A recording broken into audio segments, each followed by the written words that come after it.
What you're about to witness wasn't scripted, it wasn't rehearsed, and it wasn't supposed to happen live on air, because when Katt Williams and Boosie Badass sat across from Steve Harvey, what started as a friendly conversation turned into a Hollywood meltdown that no one saw coming. The cameras kept rolling, the microphones stayed on, and in those few tense minutes, secrets that had been buried for years started slipping out. You could feel the tension. Katt's eyes locked on Steve like he'd been waiting for this moment his entire career.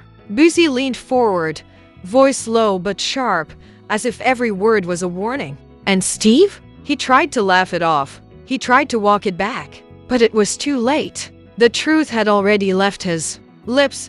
Whispers from inside the industry say this was the moment the mask finally cracked, the moment Hollywood's carefully polished image began to unravel on live television, because behind the smiles, behind the bright lights, and behind the family man persona, there's a story no one in power ever wanted you to hear, and tonight, you're going to hear it. This isn't just another celebrity clash. This is the confrontation that exposed how deep the game really goes, how far the powerful will go to keep their image intact, and how quickly that image can crumble when the wrong people start talking.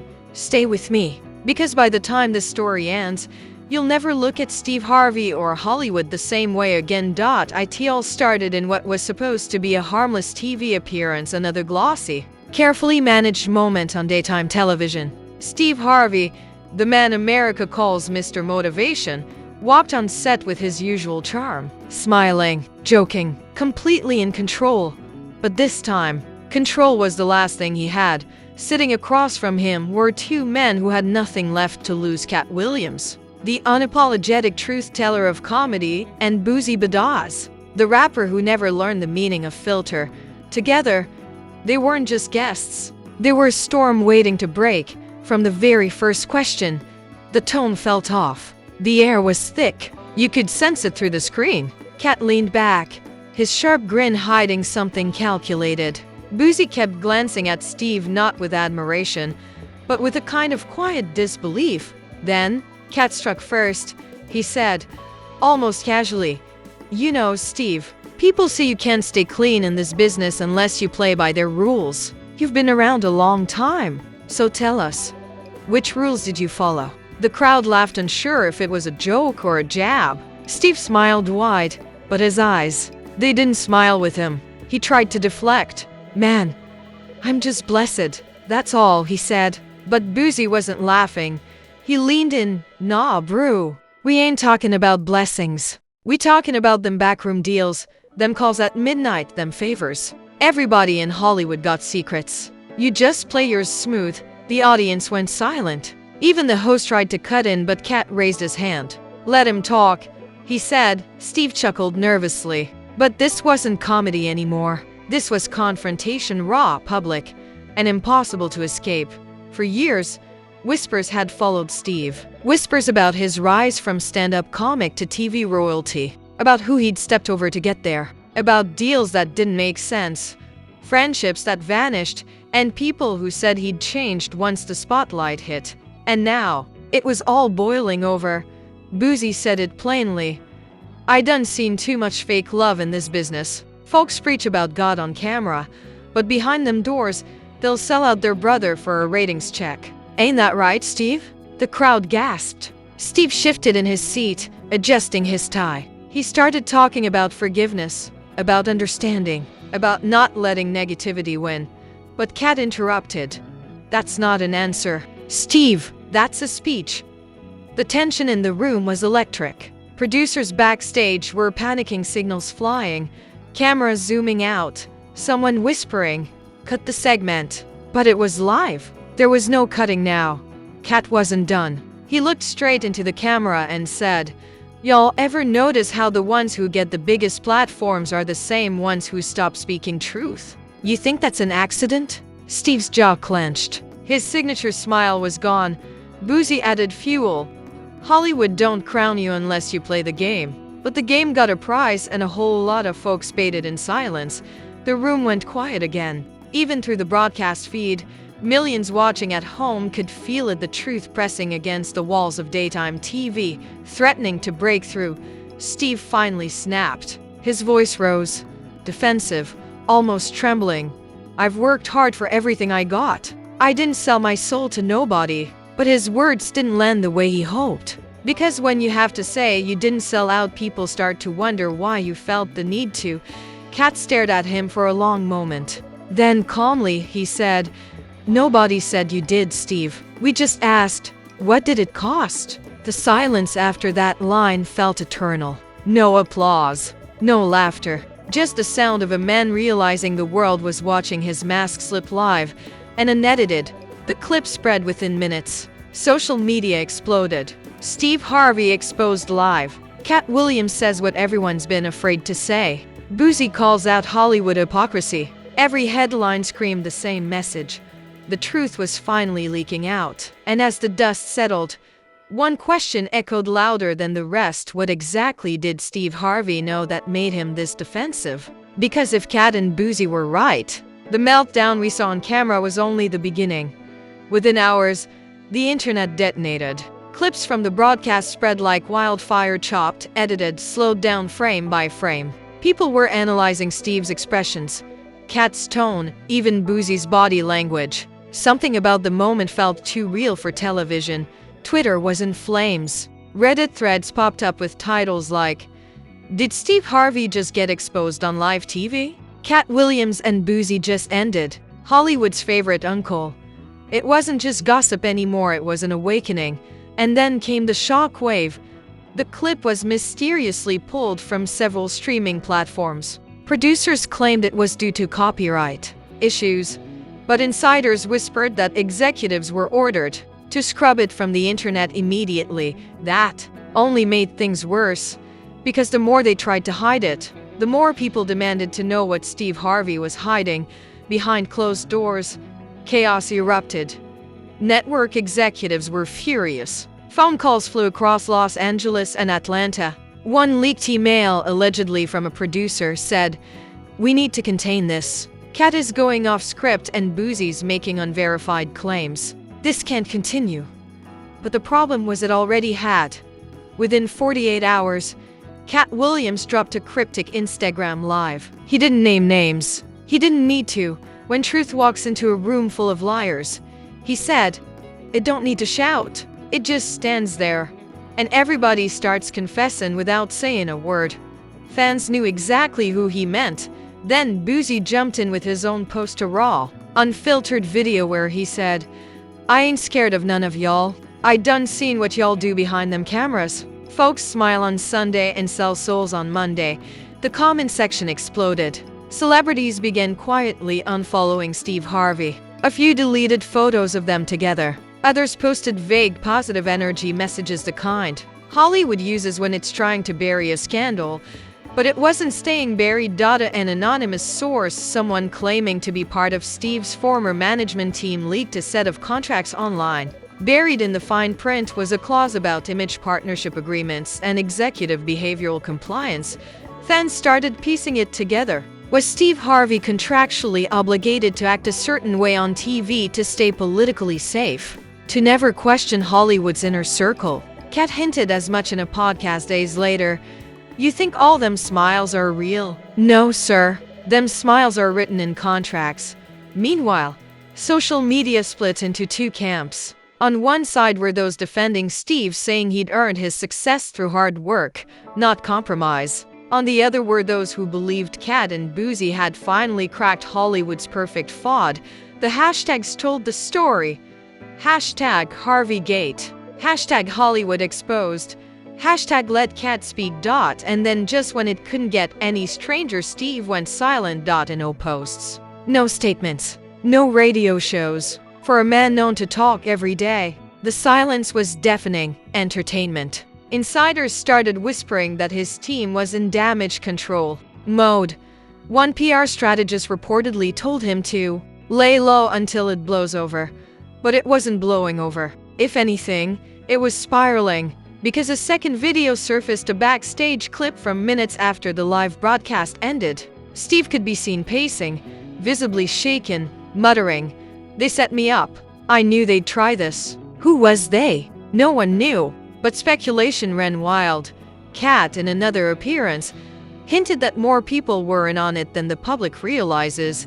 He said Hollywood had a list of untouchables, people protected no matter what. And Boosie, he claimed he'd received calls from people high up telling him to back off. He didn't. He posted instead, "Ain't no backing off. Truth don't fear power." The next morning, a TMZ headline read, "Steve Harvey's team threatens legal action over viral confrontation that only poured gasoline on the fire."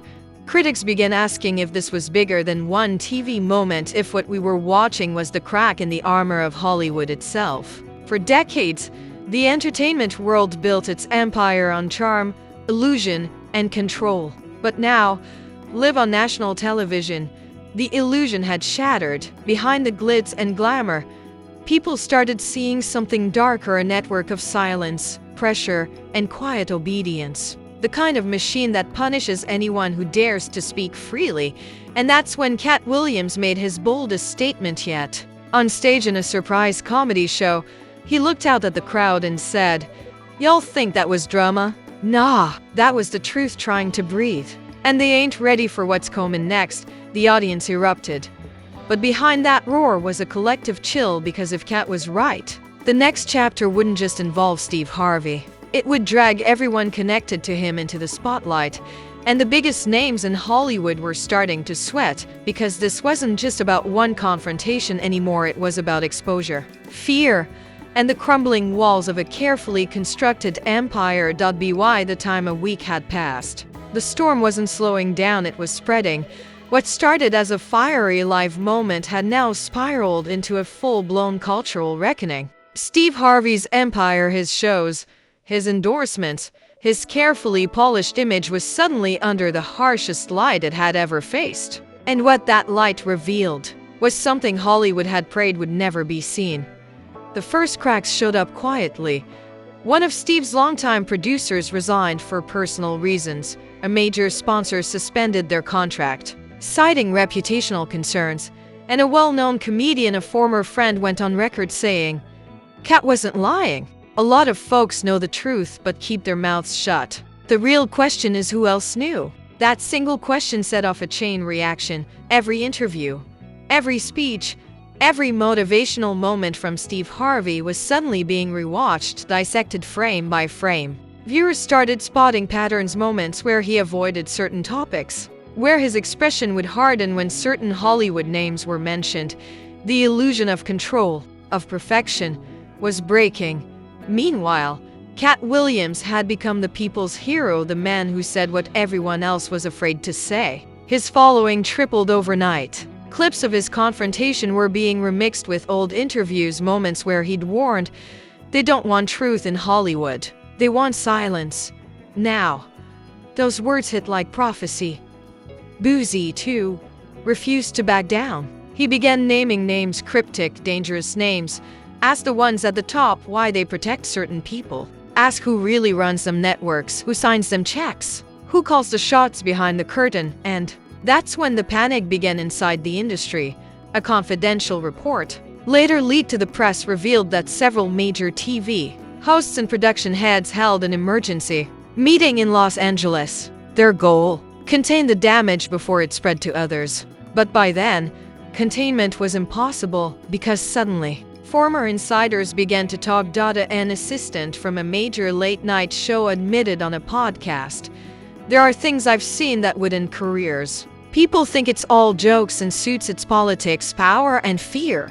That's what keeps the cameras rolling." A producer who'd worked with Steve in the early 2000s hinted that certain compromises were made during his rise to fame, choices that didn't sit right. And through it all, Steve Harvey remained silent. He posted a single tweet. Sometimes silence is the loudest response. But instead of calming the storm, it made people even more suspicious, because silence, in moments like this, doesn't sound like peace. It sounds like guilt. Then came the bombshell. A recording surfaced, allegedly from a closed-door meeting between Steve and his management team. In it, a voice that sounded eerily like Steve said, "If this gets any worse, we might have to let something leak. A distraction. Something bigger." The file spread like wildfire before being deleted everywhere within hours. But it was too late, thousands had saved it. That was when Katt went nuclear. He posted a clip from one of his comedy specials, an old bit where he joked, "When you see a man panic on live TV, remember it's not the cameras he's scared of. It's who's watching behind them." The internet connected the dots. Conspiracy threads exploded. Some said Steve was under the control of powerful figures in media. Others claimed Katt and Boosie had triggered something much bigger, a war between the old guard of Hollywood and a new wave of truth-tellers. And the signs of that war were everywhere. Late night hosts refused to mention the confrontation. Talk shows postponed scheduled episodes featuring Katt and Boosie. But the people weren't letting it go. Fans organized online movements. Hashtag free speech in Hollywood. Hashtag truth over fame. Hashtag no more gatekeepers. Protests even broke out outside TV studios in law. Small at first, then growing. People held signs reading, "Stop censoring the truth and let them speak."